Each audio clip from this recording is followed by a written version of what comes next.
السلام علیکم ورحمت الله وبرکاتو. چکا کول چې په اردو کې واغه ته لډو وایي دا کول جایز دی که ناجایزه؟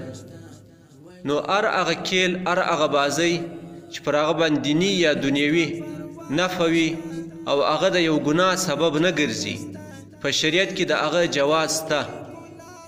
نو چکه چې ده هغه که چیرې کله کله سړی کوي د ذهن د وسا کېدلو دپاره یا د طبیعت د برابرېدلو دپاره نو د هغه ګنجایش شته، خو په یو څو شرایطو سره.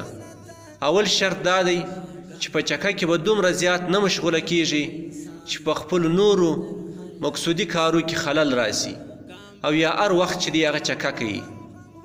دویم دا چې خمار به نه وي ورباندې پروت. او دریم دا چې د دې په وجه سره به یو بله ګناه د ده څخه نه صادریږي، یعنې لمونځ به نه ځینې قضا کیږي، جومات به نه ځینې ځي، د بل چا پسخن به نه ویي. نو بیا د چکې کله کله کول جایز دي.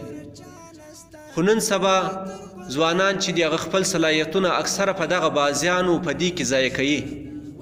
او خاص کر بیا د رمضان مبارکه د روزې میاشت سره روانه ده، در پیشلمي پورې ځوانان پر د چکه باندې اخته وي او د ورځې بیا بیده وي.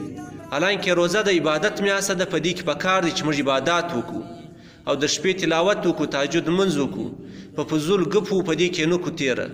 نو په روزه کې دارنګه چکه کول د دې جواز هیڅ صورت چې دی هغه نشته چې در پیشلمي پورې سړی په چکه لګیا وي او بیا ټوله ورځ بیده وي.